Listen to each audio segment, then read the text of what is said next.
Pisato. Gente, a Pisato é uma das nossas vinícolas favoritas, né? Eles se tornaram famosos em 1999, que eles produziam um Merlot. Na verdade, foi a primeira vez que eles produziram vinho, porque até então eles produziam a uva e vendiam para outras vinícolas. Aí resolveram passar a produzir vinho. A primeira safra deles foi em 99 e estouraram. Eles fizeram um vinho de grande nível, gente.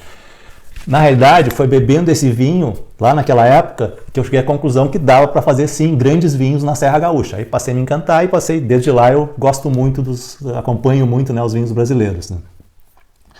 Eles têm uma linha intermediária, que nem a linha mais alta, a linha reserva deles, é só vinhaço, gente. Não tem vinho mais ou menos na linha reserva da Pisato, não, né? E eles produzem o DNA 99. O DNA 99 é um Merlot, que é feito daquele vinhedo que fez tanto sucesso lá em 1999. Tanto que eles batizaram o vinho como tendo o DNA daquele vinho lá de 1999, né? Então, vocês têm que assistir a entrevista que a gente fez com o Lourenço Pisato. Então, gente, estamos aqui com o Lourenço Pisato, da Pisato Vinhos e Vinhas e Vinhos. Vinhas e vinhos. E começou com vinhas e posteriormente a gente produziu e elaborou os nossos primeiros vinhos, né? Então, Pisato é uma vinícola que a gente gosta muito, né? Vocês quem acompanha o canal já conhece alguns vinhos que a gente vai falar aqui. E, Lourenço, por favor, então fala pra gente primeiro um pouquinho da história da Pisato. Localiza a gente aí na vida da Pisato. Então, primeiramente, bom dia, pessoal. Obrigado por estarem acompanhando a gente. A Pisato, ela é uma vinícola familiar. Ela foi fundada pelo meu avô, Plínio Pisato. Isso ali na metade, no finalzinho de 1999, né? E inicialmente ele começou apenas como um viticultor, ou seja, ele cultivava uvas e ele vendia para as grandes vinícolas e cooperativas aqui da nossa região, Júlio. E o cultivo de uva ele sempre foi a principal fonte de renda da nossa família, né? Desde meu tataravô, Antônio Pisato, quem veio da Itália, o cultivo de uva ele é presente na família Pisato. Realmente quem foi se especializar com as uvas europeias, as uvas da família vitivinífera, foi ali a geração do meu bisavô, Giovanni Pisato, e depois posteriormente meu avô, com os ensinamentos dele e também com investimentos que as cooperativas faziam na época de cursos técnicos, aportavam dinheiro ali para os viticultores testarem novas variedades, né? Porque até hoje o Brasil continua sendo um país de muitos experimentos quando a gente fala em elaboração de vinhos, cultivo de variedades. No passado realmente era tudo novo, então realmente não se sabia quais eram as variedades que se adaptavam na nossa região, né? Então até ali em 98, que meu avô ele trabalhou apenas como viticultor, depois aliado um grande sonho dele, e também uma forte crise que a gente vivia na década de 90, onde muitas vinícolas e cooperativas fecharam as portas, ele tomou a iniciativa de iniciar a produção do próprio vinho. Ele já tinha o prédio onde a vinícola está situada hoje, depois a gente foi reformando, aqui já é uma parte nova, né? Só que ainda não tínhamos equipamentos para vinificação.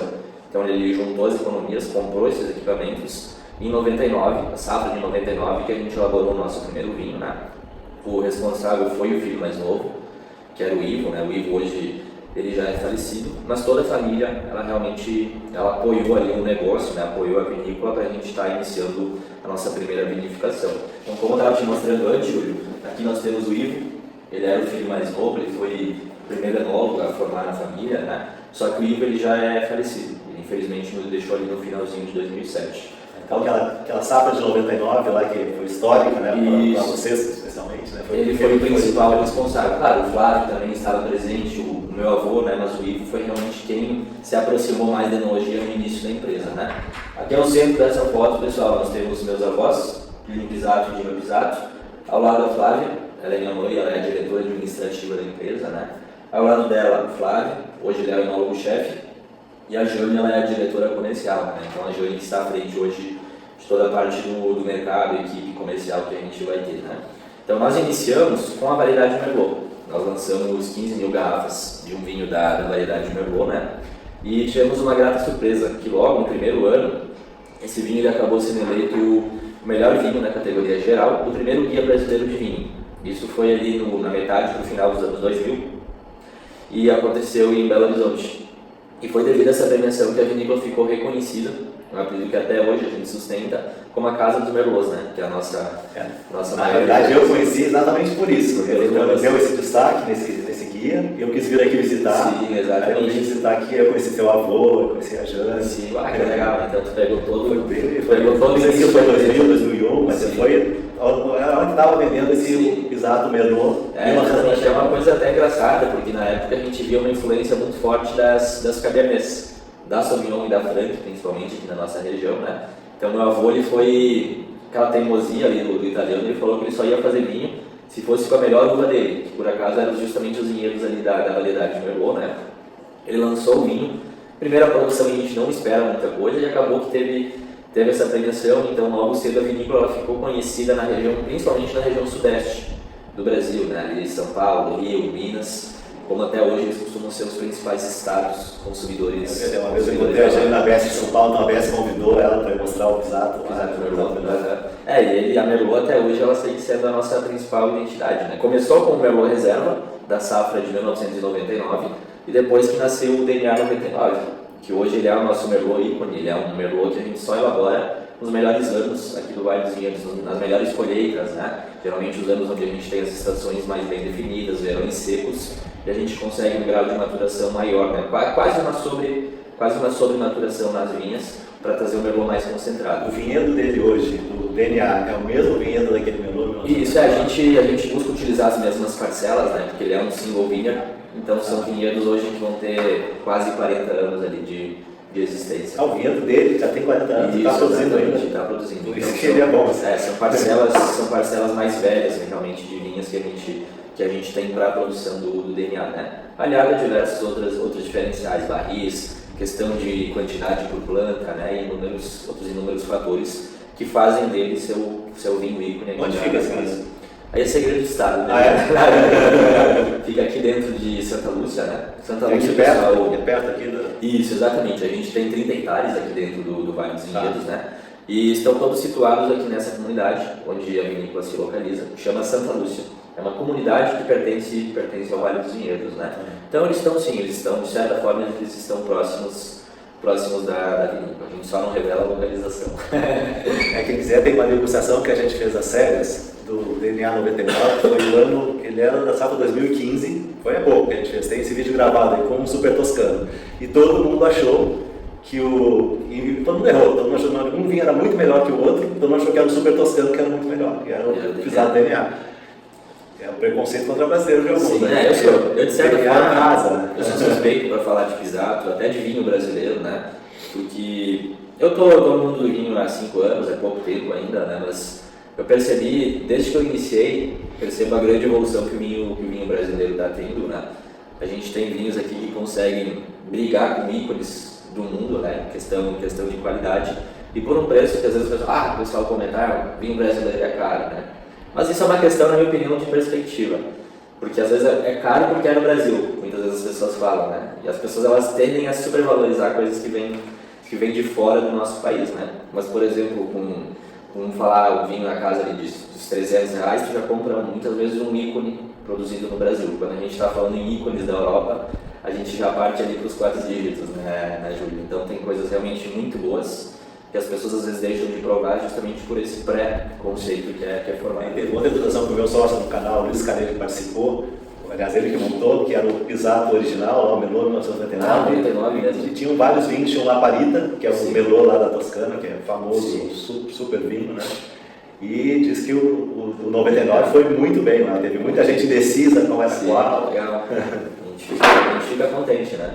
Porque hoje são 23 anos de vinícola, então é um tempo curto e a gente fica muito feliz de ver a repercussão onde os nossos vinhos estão conseguindo chegar, né? A gente começou já também desde 2013 com uma pequena parcela da produção, a gente já exporta, né? Para países como França, então para a gente é um orgulho falar que está mandando Merlot para a França, né? O berço ali da variedade de Merlot, né? Então a gente fica realmente muito contente.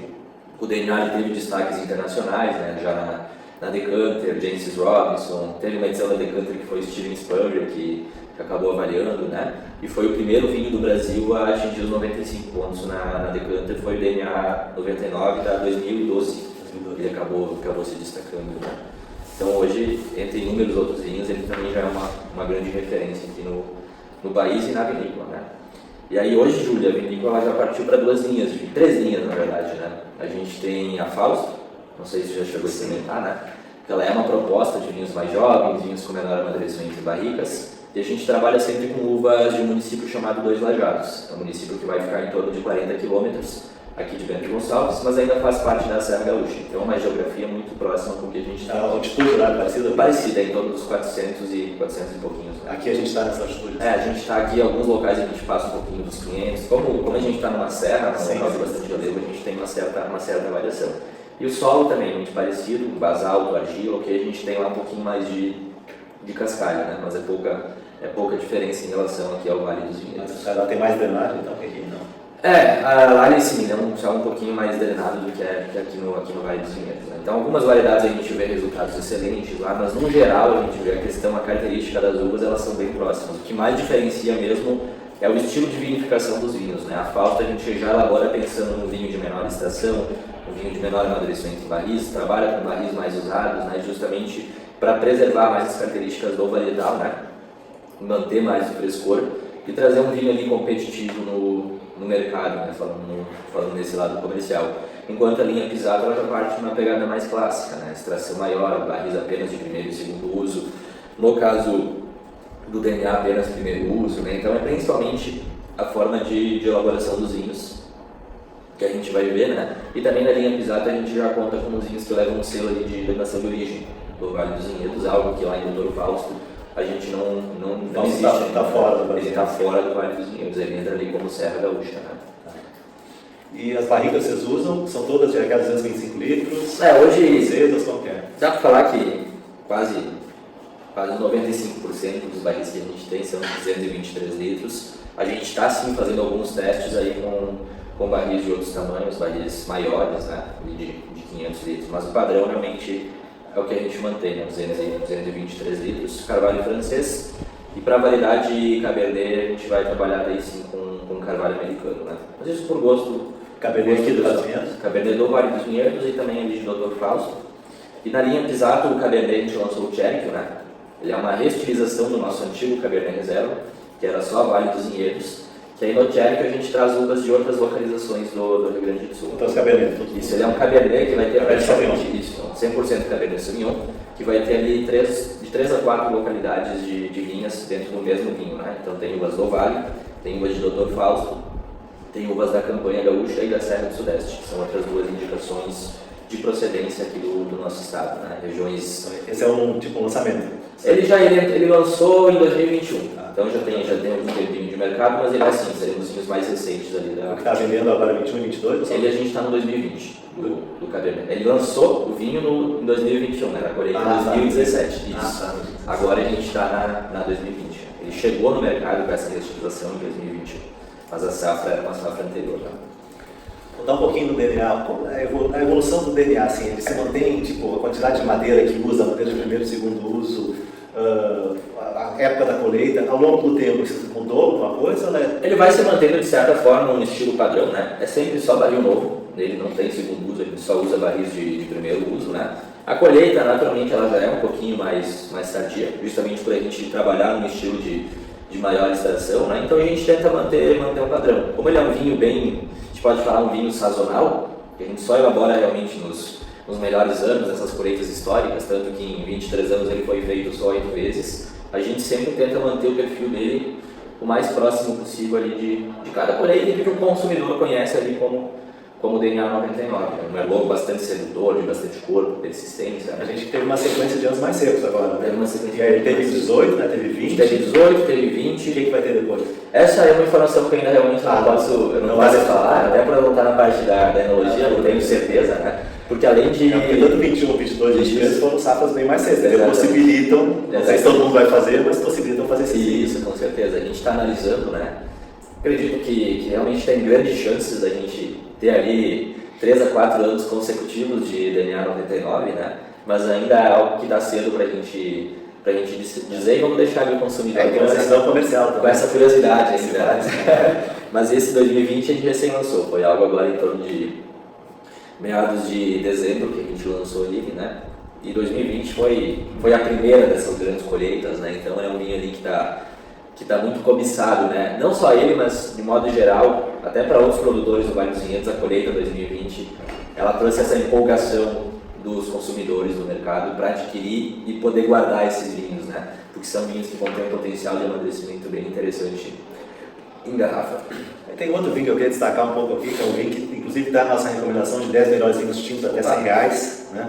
Nem sei se ele está, quanto está custando? Hoje ele passou um pouquinho, hoje ele está na casa dos 100, 120 reais aqui na nossa loja. Então ele estaria fora da lista porque ele ficou mais caro, mas ele estava na lista lá dos 10 melhores até R$100, que é o Pisato Tanal Nervi, né? Então fala um pouco com a gente do Nervi, tu vai falar da parte do vinhedo, onde é, altitude, características aqui dele, como é que vocês trabalham ele? A questão dos vinhedos, a gente trabalha Taná do Vale dos Vinhedos mesmo, é muito comum a gente ver às vezes Tanás de outras regiões, aqui do Rio Grande do Sul, Campanha, Serra do Sudeste, né? Principalmente a Campanha pela proximidade com o Uruguai, que hoje quando a gente pensa em Taná é o primeiro país que nos vem à mente, embora ela seja uma variedade francesa, né? Então o Nervi, ele é um Taná que leva a indicação de procedência, ele não entra na DO, pelo menos para varietal não, para blend ele pode entrar assim como uma uva complementar no blend, né? Mas como varietal ele vai entrar somente na indicação de procedência. Então aqui ele é um Taná de um solo que retém mais água, que é o solo aqui da nossa região, né? Um solo que vai ter na sua composição basalto de 30 a 35% de argila. Então ele é um Taná de solo mais fresco, de uma região que tem também, ao longo do ano a gente tem uma região que vai ter temperaturas não tão altas, aí realmente o nosso verão ele segue uma temperatura bem alta, né? Uma temperatura que chega ali dos 30 aos 35 graus, dependendo do dia, né? Então isso é muito importante para a gente conseguir o grau de maturação necessário, porque a Taná é uma das variedades tardias, né? Então é uma uva que ela precisa de bastante horas de sol, uma das últimas uvas ali que a gente colhe, porque ela costuma tipo ter... a Cabernet Sauvignon, é parecido? Ela até se adapta até, de certa forma melhor em relação a Cabernet Sauvignon aqui na nossa... Pelo menos ela amadurece parecido, antes, depois? Ela vai amadurecer um pouquinho depois até do que a Cabernet Sauvignon, né? E mesmo assim vocês conseguem, ano após ano, fazer esse vinho maravilhoso? A gente, principalmente agora nessa colheita 2020, que ele veio a se destacar aqui na nossa linha, né? Mas já é um trabalho que vem de alguns anos, que ele vem subindo posições entre os mais vendidos. A gente já antes de 2020, já não. Para 2020 a gente porque ele é um estilo de Taná que tem sim intensidade, é o que a gente está degustando, tem concentração, bastante corpo, né? A madeira ela é bem característica, mas ele é um Taná que às vezes ele foge um pouco do que a gente está habituado. Um Taná assim um pouco mais leve, né? Questão de corpo, estilo que é o uruguaio clássico. O clássico era um estilo bem extraidão, né? Então ele é um Taná que ele foge somente daquele nicho específico de consumidor que quer aquele vinho porrado. Ele consegue agradar até as pessoas às vezes que elas estão acostumadas no estilo de um Sauvignon, um Malbec e outras variedades que não costumam trazer também tanta estrutura quanto a Taná, né? Então por isso que nas degustações ele vem fazendo sucesso, as pessoas vão provando e de certa forma isso vai influenciando também no mercado do CNPJ, né? Dos parceiros comerciais, ele está tendo uma demanda bem grande, né? A gente gosta de fazer muita degustação às cegas. E é legal também quando tem de vários países botar um brasileiro junto, que a gente acredita bastante. Esse a gente tem colocado e tem feito muito sucesso. Tá?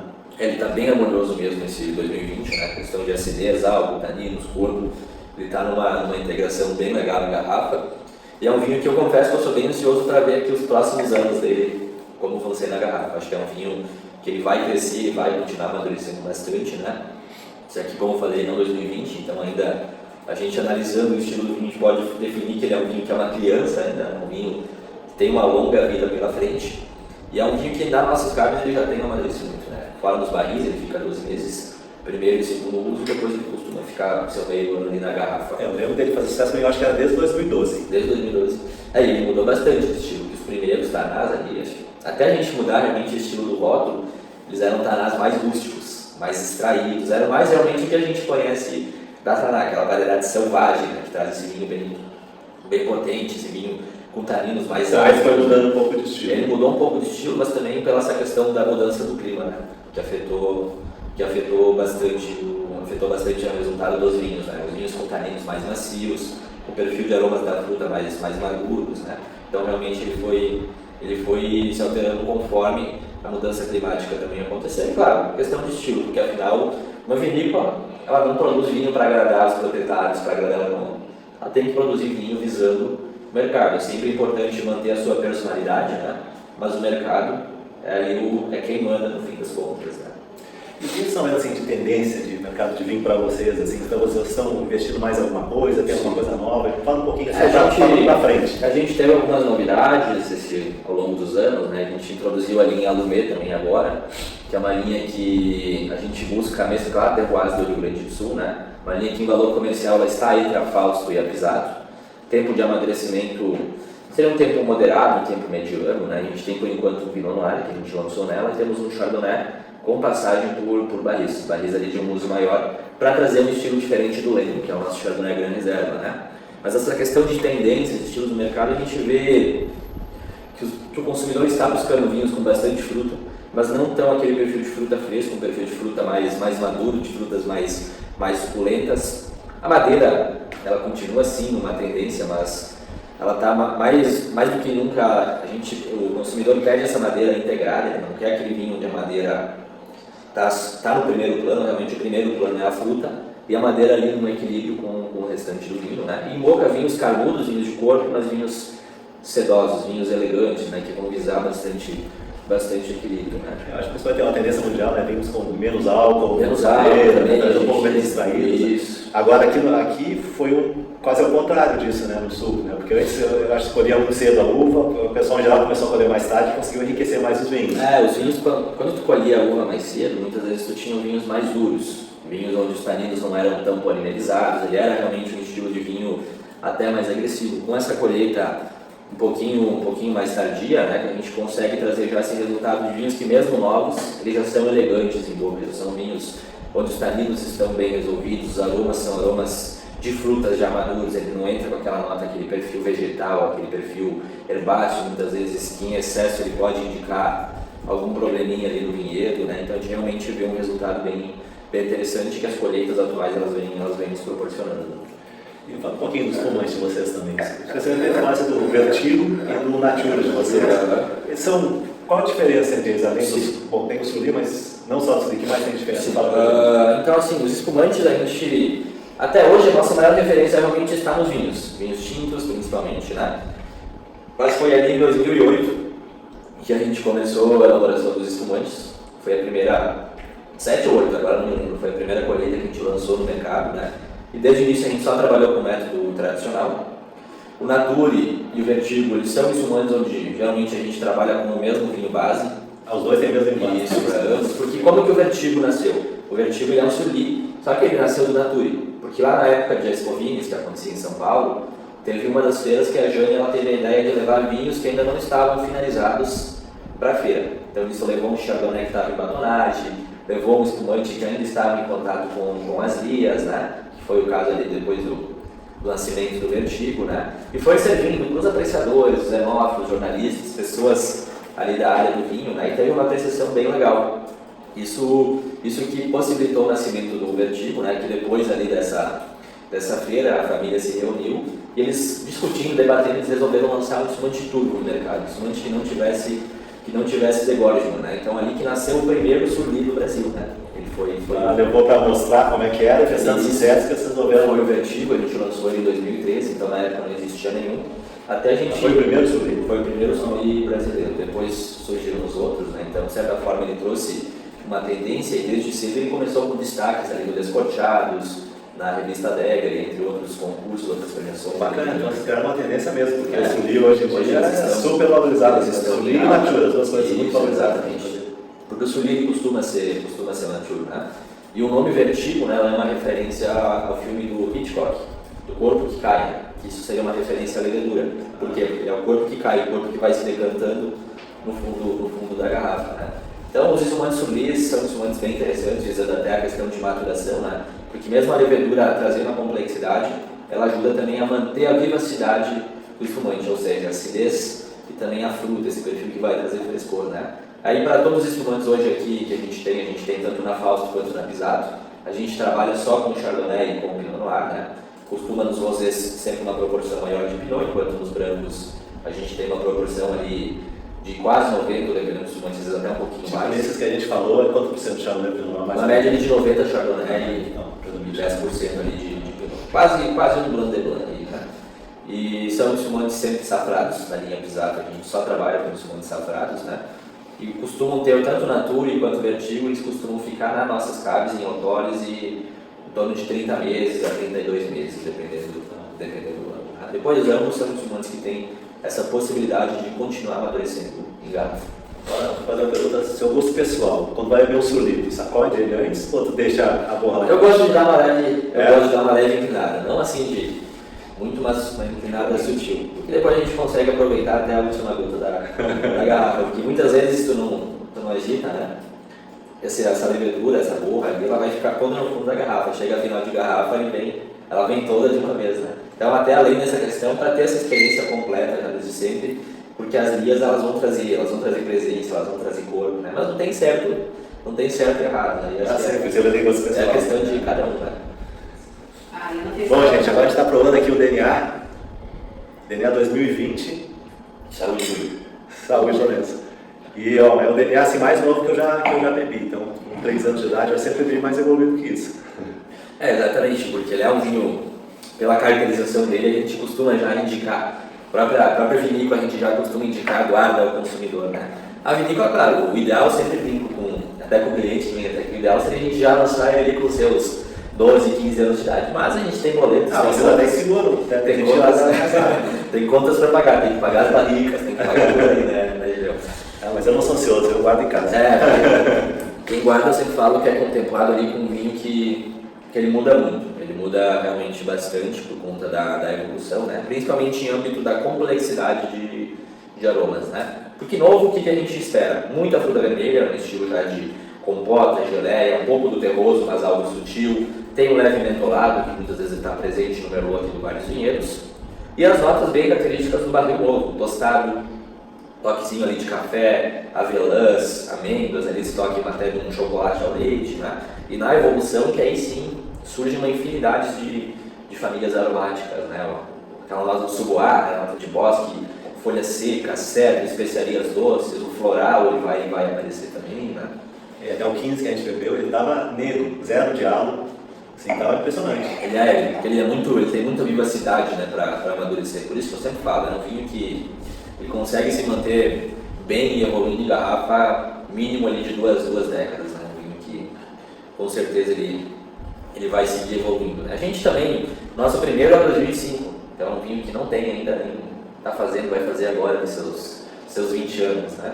Então ele é um vinho que ainda está muito vivo, que ainda tem muita intensidade de corpo, estruturas, taninos, acidez, está tudo ainda muito marcante. Então realmente é um vinho que tem uma longevidade muito grande. 2005 adulto vai poder fazer vertical, assim, bacana. Exatamente. Lourenço, e como que é o enoturismo aqui na Pisato? Então, Júlio, hoje o nosso enoturismo, a gente costuma trabalhar com experiências de degustação, né? A gente tem hoje 4 modalidades de degustação. Nós temos a degustação identidade, são servidos 6 vinhos para o visitante, uma degustação que leva em torno de 45 minutinhos a 1 hora, a gente conta a história da família e explica um pouquinho sobre cada vinho servido, né? A gente tem também as degustações harmonizadas, pessoal, que é uma degustação onde a gente trabalha com queijos e embutidos, pães, azeites, todos produzidos no Rio Grande do Sul, né? É uma referência da Pisato desde 2013, que a gente trabalhou justamente na ideia de incentivar a tradição italiana, da pequena família, do pequeno produtor aqui do Rio Grande do Sul, né? E também a gente tem experiências com vinhos maduros, com vinhos ali dessa Taná, DNA, outros vinhos da nossa linha, né? Que a gente deixa amadurecendo na nossa enoteca e posteriormente a gente vai liberando aos poucos aqui pro turismo, né? São vinhos que a gente vende, esses vinhos de colheitas que não estão mais disponíveis, a gente vende exclusivamente aqui no turismo. Então a gente tem, além dos kits verticais, alguns a gente tem a venda unitária, isso para vocês levarem para casa, né? Ou se quiser comprar vertical e realizar aqui no turismo com um atendente também, a gente dá a possibilidade para grupos de até 10 pessoas. E também a gente tem venda de taças de vinhos maduros aí pelo Curavan. Não sei se o pessoal conhece, né? Mas é um acessório que nos possibilita tirar o vinho sem retirar a rolha. Então eu consigo servir um vinho ali por mais de 6 meses sem que aconteça a oxidação. Porque você tem DNA? Tem DNA, estava servindo safra 2008. 2008? Tem lenho, tem taná, tem merlot, tem diversos vinhos ali de colheitas maduras que a gente tem a venda dessas doses. Muito legal, vou subir lá para ver vamos provar. Já que tá aí, tem que dar uma provinha, né? E aí a gente aguarda vocês, pessoal. Quando estiverem aqui na região, vocês podem entrar em contato ou pelo nosso Instagram, pelo nosso WhatsApp, né? Depois o Júlio pode deixar no vídeo. E a gente aguarda aí uma visita de vocês, tá bom? Grande abraço e obrigado por nos assistirem. Bom, e Lourenço, muito obrigado pela conversa, pela recepção, pelos vinhos maravilhosos. Foi um prazer, Júlio, novamente te agradecer por nos dar essa oportunidade, né? De contar um pouquinho da nossa história, contar um pouquinho da nossa vivência aqui no dia a dia, né? Agora você já é de casa, né? Legal, pela obrigado. parceria.